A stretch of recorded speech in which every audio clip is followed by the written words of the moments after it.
And I think, yes, we're live on both Facebook and on YouTube now. Sorry, guys, anyone that's tuned in already and is seeing it. I'm hoping you guys can hear me. I am using a headset. I don't have my microphones hooked up to my desktop at this moment. And I wanted to do a live video. Um, the reason the live video is nothing bad. I'm getting a lot of questions sent to me. I get questions sent to me all the time, and I answer them in messages or emails, and then I get ideas to do these because other videos come out saying one thing, or or someone said this to them at a reptile show. So this live is going to be a base for a video coming out on Orner Exotics YouTube, and it is myths about leopard geckos, and mostly leopard gecko breeding. And there is a few that I want to hit on. Um, I had a cough and I can turn my mic off. Sorry, guys. But, anyways, the first thing I want to talk about is rolling eggs. I don't know what the big deal is right now with rolling eggs. It's probably because people are starting to get eggs, and they're terrified about rolling eggs. I had a message a while back, maybe 3 or 4 days ago, and then someone posted on a Facebook page that she accidentally rolled her eggs. She thought they were going to die. So I put something out on our Instagram TV channel and showing me pulling the eggs out of the tub and rolling them in my fingers. They won't. You could roll leopard gecko eggs; they're not going to die. Um, if I've had leopard geckos, and if you watch that video, I have little containers sometimes I use to incubate eggs. I've had them fall over, and when I'm in the incubators, they'll fall over and the eggs will roll after 3 or 4 weeks, and they're totally fine. I just get back in there and put them back. I don't mark top of the eggs or anything. Um, I'm not sure where the myth hasn't, and how should I say? I know where the myth started, because a lot of reptile eggs, the embryo attaches itself to one side of the egg, and it will drown if you roll it. That's not true in leopard geckos. Leopard gecko eggs get kicked around, roll around, and if you actually watch, I should do a video on this. If you have two leopard geckos and eggs in a container, and one hatches out a day before the other, and you don't pull it, the other egg's getting kicked around, rolled around. I promise you, the other egg's not where you put it. And so they're not going to die. Um, and I showed that. So I showed that in the Instagram video, and I will show them eggs that I put away. I believe they were radar eggs. No, it was a radar to a hypo het radar. Um, that I rolled in my fingers. It was the one that I was trying to get the white and yellows. So I proved the point, saying, "Hey, they're higher end geckos. I'm still not scared to do it." But the white and yellow hasn't and wasn't laid yet. She's still probably laid tonight or tomorrow. The hypo laid. So I'll end up doing it again to show you guys that it's not just because of this radars. Um, but I'll show that they hatch too. So leopard gecko eggs can roll. It's not that big a deal. So anyone that says that they mark on top of the eggs, and so that's totally 100% fine. You cannot hurt doing that. But if you have your leopard gecko eggs roll, it's not that big a deal. The other big thing is people have been telling me a lot lately, because I'm still selling geckos. I'm down to 65 geckos for the 2019 season left. And I'm getting a lot of people, will you produce these? You can sell them cheaper. You have nothing into them. When you produce anything, any reptile, any snake, any leopard geckos, any turtles, there's money that goes into each single animal. Um, so when we wholesale them animals, it's also going to cost us money for them animals. We have a profit margin. Um, Racks cost money, electric costs money, food costs money, cleaning supplies cost money, paper toweling, hides, cups, shipping materials. All this stuff costs money. It's not just a free for all, should I say? So everything costs money. they're not free when we produce them. That's a small little thing I had to get out of the way. I've been getting that a lot this last 2 weeks. The other thing that this is a big rumor is that females don't fight. Females, you can house females together because they will not fight. Now, this is a catch 22 type question, or type myth. Usually you can house females together. Usually you can put two, three, four females together and they'll be perfectly fine. You'll never have an issue.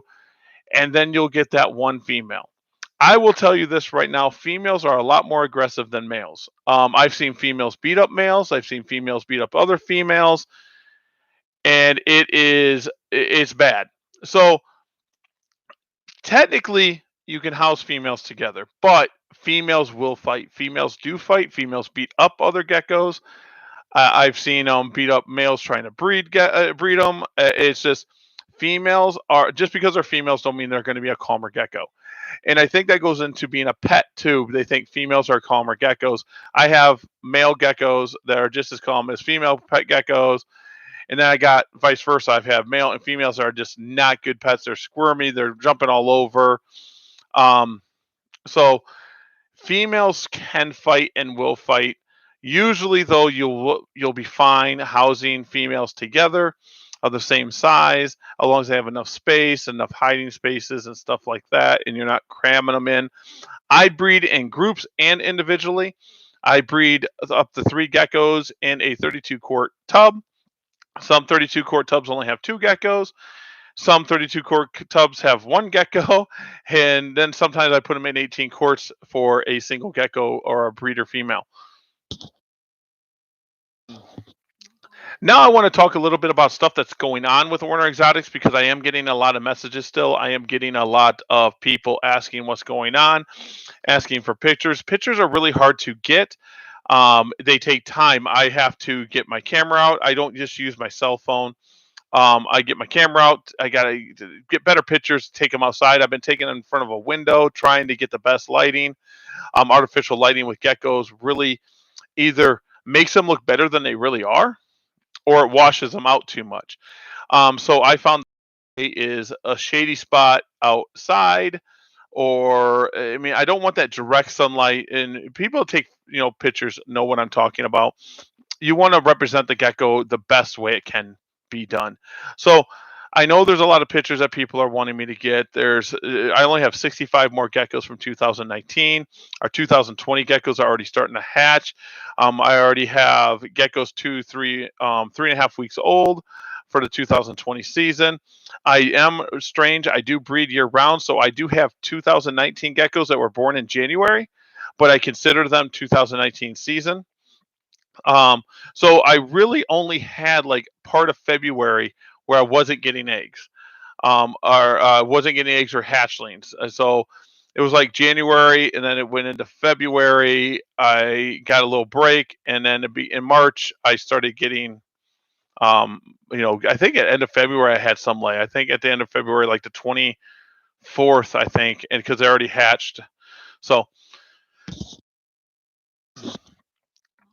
so we do have geckos. We do have things happening. I am honestly with the sales that have been happening this last few weeks. I'm thinking about breeding some groups that I haven't bred. They're more going to be Tremper stuff. My red stripe stuff I didn't breed too much this year. I might throw them together and see how it goes. Um, I see some reptile shows are starting to be scheduled again for July-ish. I think Green Bay's is in August something or something like that. We're looking to shoot for later in August, and same thing with Sewerfest, and I think Janesville in August or after August. Um, Everything's getting shot for after July, so we're looking to produce enough animals for this. Wholesale's really, you know, um, picked up. And like I said, I only have 65 geckos from the 2019 season. For breeders, no, that's kind of a rarity. When you're breeding into hundreds and hundreds of geckos, only having 65 carried into the next year is kind of a low number. And a lot of these are going to be, I mean, I got a lot of Eclipse left and Tremper stuff left. Bell albino and rainwater. I think I got like 4 or 5. That's all. That's it. The rest are holdbacks. Um, so we got that stuff going. We do have 2020 stuff going. I have to get pictures. I got to get it updated even more. I think there's like 20, 25 geckos up on the Orner Exotics. Them are all available. Shipping does go out Monday, Tuesday, or Wednesday. I can ship any of them days. So if you do purchase something, I'll work out the day that we can send. I do not ship on Thursdays right now, just in case something does happen with shipping. They're not over the weekend.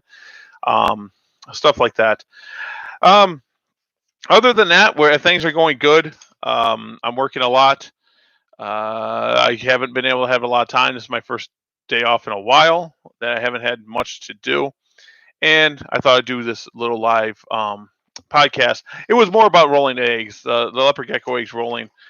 Someone was told. I literally watched this person say you cannot roll eggs or they'll die. So I took eggs and rolled them.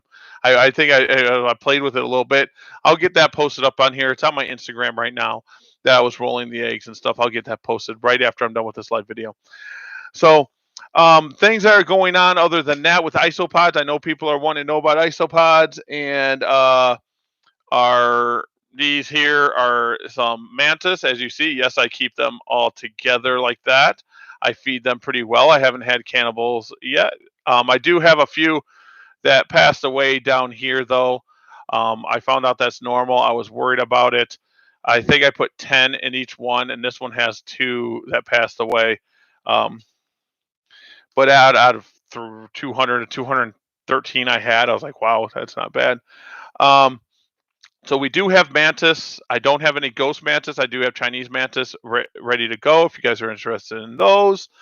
I do have powder orange isopods. I got dairy cows. I even got some millipedes, some ivory millipedes. What else do I get over here? I got dwarf whites. I just started a new culture of dwarf whites. Um, so I could actually start offering them for sale because I use all my dwarf whites. I put them in my dart frog cages, like the one behind me. And so, all right, guys, I just want to get that out of the way and do a nice little live video. We do have footage. I do have to sit down in front of the computer and edit some footage for breeding season and show you guys some cool geckos. So, all right, guys, I appreciate you. Thank you.